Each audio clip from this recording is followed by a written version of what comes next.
Guys a very important topic. अभी काफी सारे राज्य मांग कर रहे हैं, डिमांड कर रहे हैं जीएसटी क्षतिपूर्ति उपकर व्यवस्था को और 5 वर्ष के लिए बढ़ाए जाने की। कह रहे हैं कि जीएसटी कंपनसेशन सेस रिजीम जो है उसको अगले 5 सालों के लिए एक्सटेंड कर दो। इवन राज्यों की ये भी डिमांड है कि यूनियन गवर्नमेंट का जो शेयर है सेंट्रली स्पॉन्सर्ड स्कीम्स में उसको भी बढ़ाया जाए। तो इसी पर ही हम लोग चर्चा करेंगे काफी डिटेल में।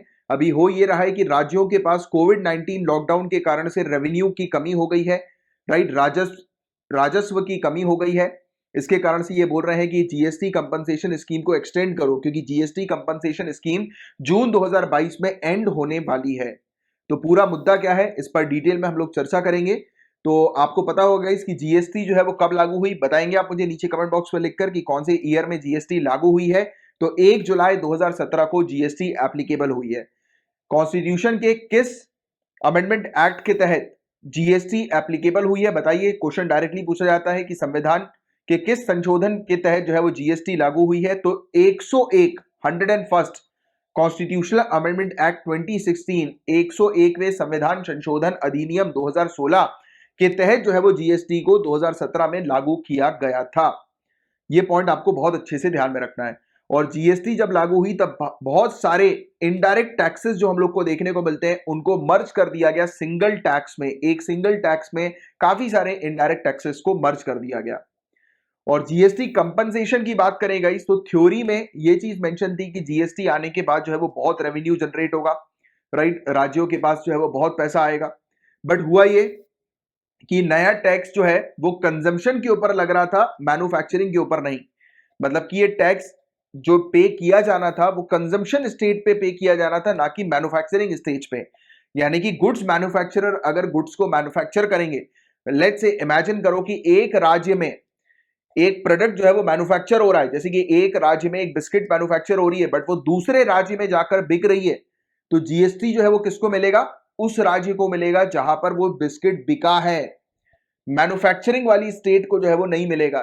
तो इसीलिए बता मतलब काफी सारी जो स्टेट थी जहां पर मैन्युफैक्चरिंग होती थी, मैन्युफैक्चरिंग स्टेट्स जो थी, इनके लिए ये चीज इनको समझ में आई कि अरे यार इससे तो इनको फायदा नहीं होना है। तो इन्होंने स्ट्रांगली जीएसटी के आइडिया को अपोज किया। फिर सरकार ने बोला कि नहीं नहीं अपोज मत करो, एक काम करते हैं हम आपको कंपनसेशन देंगे। यानी कि अगर आपका किसी भी प्रकार से लॉस होगा तो अगले 5 सालों तक वो कंपनसेशन हम देंगे। यानी कि केंद्र सरकार ने बोला कि अगर राज्य जो है उसका जीएसटी में लॉस हो रहा है, राइट, यानी कि जीएसटी में जितनी रेवेन्यू जनरेट होनी चाहिए उतनी अगर राज्यों की रेवेन्यू जनरेट नहीं हो रही, तो जो गैप है, जैसे कि एग्जांपल के तौर पर एस्टीमेट ये है कि 100 करोड़ रुपए जो है वो रेवेन्यू जनरेट होनी है, राइट, जीएसटी के तहत 100 करोड़ रुपए। तो ये रेवेन्यू जनरेट होनी है, तो ये एस्टीमेट बनाया हुआ है, ठीक है। एक एस्टिमेशन जो है वो अनुमान लगाया गया कि जीएसटी के आने के बाद 100 करोड़ रुपए एक राज्य जो है वो जीएसटी के माध्यम से जो है वो जनरेट करेगी। एक एग्जांपल के तौर पर बस सिर्फ मैंने ये आंकड़ा आपके लिए लिया है, राइट। तो बट वो राज्य जो है वो सिर्फ 90 करोड़ रुपए ही बना पाई, राइट, जनरेट कर पाई। अब 100 करोड़ रुपए का यहां पर गैप है, तो ये 100 करोड़ रुपए कौन देगी? तो एज अ कंपनसेशन के तौर पर केंद्र देगी अगले 5 सालों के लिए। तो ये चीज यहां पर डिसाइड हुई, ये आइडिया सामने आया कंपनसेशन का, क्षतिपूर्ति का, राइट। तो ये विचार जो है वो उन्होंने सामने रखा। फिर केंद्र सरकार ने प्रॉमिस किया कि अगले 5 साल के पीरियड के लिए सभी को जो है वो कंपनसेशन केंद्र जो है वो देगी। और इसी प्रॉमिस से जो है वो सभी लोग इन्फ्लुएंस हुए। और फाइनली कन्विंस होने के बाद, इन्फ्लुएंस होने के बाद हमें देखने को मिला जीएसटी लागू हुई, राइट। तो कंपनसेशन सेस यही है, सिंपल सी चीज, कि अगर स्टेट जीएसटी जो एस्टिमेटेड है कि कितना जीएसटी जो है वो स्टेट जनरेट करेगी, अगर उससे कम अगर स्टेट जीएसटी जनरेट कर रही है या उससे कम अगर राजस्व जो है वो जीएसटी के माध्यम से स्टेट के पास आ रहा है, तो उसकी क्षतिपूर्ति, उसकी भरपाई जो है वो करेगी केंद्र सरकार। और कंपनसेशन सेस जो है वो 14% की ग्रोथ रेट के हिसाब से रखा जाएगा 5 सालों के लिए। यानी कि हर साल 14% की ग्रोथ के हिसाब से देखा जाएगा। जैसे कि अगर इस साल एग्जाम्पल के तौर पर, जैसे 2017 में 100 करोड़ जीएसटी के तौर पर अगर स्टेट को जनरेट करना था, या 2018 में स्टेट को जनरेट करना था 100 करोड़ रुपए जीएसटी के तौर पर, बट वो 100 करोड़ रुपए जनरेट नहीं कर पाई, जैसे 90 करोड़ उसने जनरेट किया, तो 10 करोड़ रुपए का जो गैप जो आ रहा है वो केंद्र सरकार भरेगी। बट नेक्स्ट ईयर भी क्या 100 करोड़ का आंकड़ा होगा? नहीं, 114 करोड़ का आंकड़ा होगा, क्योंकि 14% की ग्रोथ रेट देखी जाएगी। फिर उसके अगले साल जो आंकड़ा होगा वो 114 का 14% ज्यादा होगा, फिर जो फिगर आएगा उसका 14% ज्यादा। तो ऐसे करके मतलब कि हर साल 14% की ग्रोथ के हिसाब से वो आंकड़े बढ़ेंगे, और जितनी भी उसमें कमी आएगी, जितना भी गैप आएगा, उस गैप को जो है वो फुलफिल किया जाएगा केंद्र सरकार के द्वारा, राइट, 5 सालों की पीरियड के लिए। ये है जीएसटी कंपनसेशन। सिंपल तौर से ये चीज समझो कि राज्यों के पास अगर कम जीएसटी वसूली होती है, कम जीएसटी वसूलती है राज्य, कम कंपन मतलब वो रेवेन्यू जनरेट होता है राज्यों के पास जीएसटी के तौर पर, तो जो गैप है, जो कमी है, वो फुलफिल करेगी केंद्र सरकार, राइट। तो ये है कंपनसेशन सेस, और इसी चीज को जो है वो अगले 5 सालों के लिए और बढ़ाने की मांग कर रही है राज्य। दैट्स वाई ये टॉपिक हम लोग पढ़ रहे हैं अभी। तो जीएसटी कंपनसेशन जो है वो बताया जा रहा है कि हर 2 महीने में केंद्र के द्वारा जो है वो पे किया जाएगा राज्यों को जीएसटी कंपनसेशन। और कंपनसेशन सेस जो है ये स्पेसिफाई किया गया है GST compensation to state act 2017 के अंदर, एक कानून के तहत इस चीज को स्पेसिफाई भी किया गया है। और जीएसटी एक्ट के तहत सेस जो कलेक्ट किया जाएगा, सेस आप जानते हैं कि कर के ऊपर एक और कर जो हम लोग को देखने को मिलता है उसको हम लोग सेस बोलते हैं, राइट। एक स्पेसिफिक पर्पस के लिए ये होता है, स्पेसिफिक पर्पस के लिए सेस जो है वो कलेक्ट किया जाता है। तो सेस जो कलेक्ट किया जाएगा वो अमाउंट कलेक्ट किया जाएगा जो कि जीएसटी काउंसिल जो है वो डिसाइड करेगी। तो जीएसटी काउंसिल जो है वो सेस कितना रखना है वो डिसाइड करती है। चिंता जो है वो स्टेट्स के लिए ये है कि आज की डेट में रेवेन्यू की कमी है स्टेट के पास।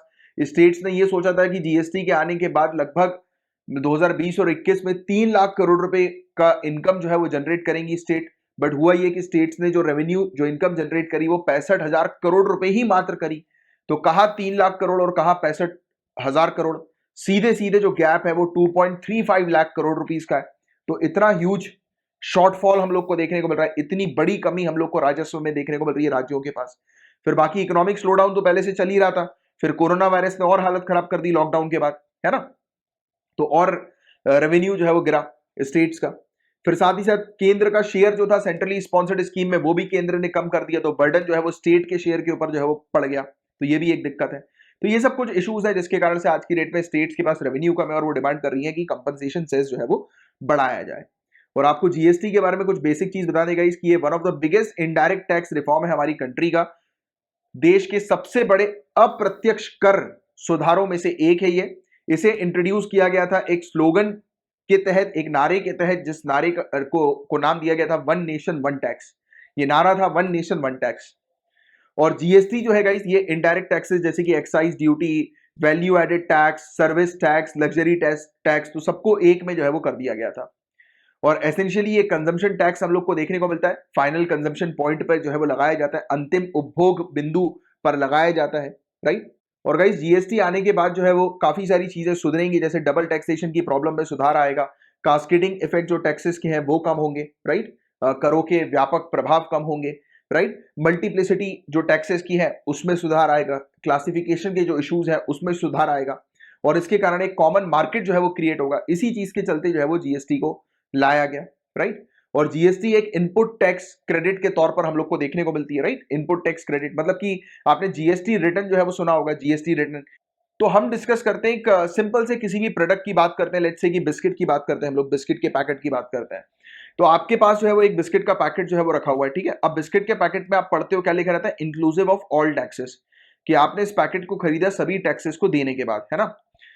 तो आपने सभी टैक्सेस दिए, बट आपने टैक्स जो है वो किसको पे किए, आपने क्या गवर्नमेंट को टैक्स पे किया, नहीं, आपने दुकानदार को टैक्स पे किया। दुकानदार ने क्या किया, दुकानदार ने ऑलरेडी जो है वो टैक्स पे कर दिए किसको, अब जहां से उसने होलसेलर से परचेज किया। देखो चेन को आप समझो, फैक्ट्री से माल आया, दुकानदार ने माल जो है वो परचेज किया, राइट, फैक्ट्री से। तो जब दुकानदार ने माल परचेज किया तो दुकानदार ने क्या किया, उसी समय टैक्स जो है वो फैक्ट्री वाले को पे कर दिया, राइट, फैक्ट्री में ही टैक्स पे कर दिया उसने। फिर वो फैक्ट्री के मालिक का काम होगा सरकार को जो है वो टैक्स पे करना। बट अभी क्या किया, दुकानदार ने अपनी तरफ से अपने टैक्स जो है वो पे कर दिया। फिर क्या होगा, जब जब कस्टमर जो है वो दुकानदार को पैसे पे करेगा तो दुकानदार के ऊपर जो टैक्स आएगा कि दुकानदार को जो है वो टैक्स इतना पे करना है, तो दुकानदार जाकर अपनी बिल्स दिखाएगा, राइट, उस फैक्ट्री के बिल दिखाएगा, बोलेगा कि ये देखिए बिल, मैंने ऑलरेडी पहले टैक्स पे कर दिया है। तो ऐसे करके दुकानदार जो है वो अपना जितना भी उसके ऊपर टैक्स आएगा तो वो अपने बिल दिखाकर जीएसटी रिटर्न जो है वो फाइल कर सकता है। मतलब कि वो अपने, आपने कई बार सुना होगा कि फेक बिल के केसेस भी हम लोग को देखने को मिलते हैं।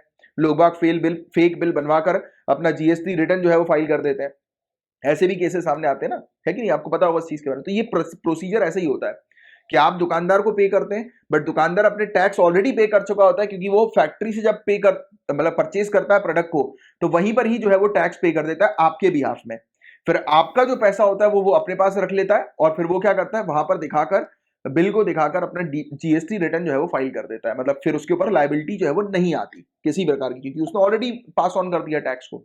तो ये इस प्रकार की चीज हम लोग को देखने को मिलती है। और इससे ये फायदे होते हैं कि जो टैक्स ऑन टैक्स का जो मामला होता है, यानी कि कास्केडिंग इफेक्ट जो हम लोग को देखने को मिलता है, राइट? तो जिसके कारण से कंज्यूमर के ऊपर टैक्स का बर्डन एकदम से बढ़ जाता है, यानी कि एक प्रोडक्ट के ऊपर टैक्स ऑलरेडी लग चुका है, राइट? फिर अगर जीएसटी रिटर्न वाला क्लॉज नहीं होता तो फिर क्या होता है कि दुकानदार को भी टैक्स पे करना होता है, यानी कि दुकानदार ने ऑलरेडी टैक्स पे कर दिया है, बट फिर भी उसको अलग से टैक्स पे करना है, और आपके ऊपर कंप्लीटली टैक्स का भार जो है आ रहा है, क्योंकि आपके ऊपर टैक्स, दुकानदार के ऊपर टैक्स का भार आएगा तो वो किसके पास शिफ्ट करेगा? आपके ऊपर शिफ्ट करेगा। तो टैक्स के ऊपर टैक्स वाली कहानी होती रहती है इस प्रकार से, तो उसको कास्केडिंग इफेक्ट जो है वो कहते हैं। इस पर एक अलग टॉपिक जब आएगा तब हम और डिटेल में डिस्कस करेंगे। अभी का टॉपिक मेनली जीएसटी का था, right? Specially GST compensation scheme का। तो इस पर अपन अलग से जो है वो चर्चा करेंगे कभी। तो टैक्स स्ट्रक्चर की बात करें, जीएसटी के अंदर किस प्रकार का टैक्स स्ट्रक्चर है, तो सेंट्रल जीएसटी है जिसके अंदर एक्साइज ड्यूटी कवर्ड होती है, सर्विस टैक्स हम लोग को देखने को मिलते हैं। फिर स्टेट जीएसटी आती है जिसके अंदर वैट, लग्जरी टैक्स वगैरह कवर होते हैं।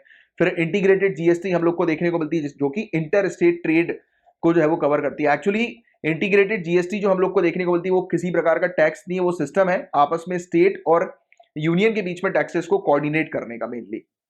और 4 टीयर के टैक्स स्ट्रक्चर है आज की डेट में जीएसटी के अंदर। एक 5%, 12%, 18% और 28%। एक्चुअली एक और टीयर है वो 0% का भी हमें देखने को मिलता है, राइट? बट 0% वाली चीज को जो है वो लगाया नहीं जाता। बट आप लोग क्या मुझे बता सकते हैं, जिसने डिटेल में पढ़ा होगा उसको पता होगा कि ये 0% वाला जो है वो टैक्स स्ट्रक्चर कौन सा है?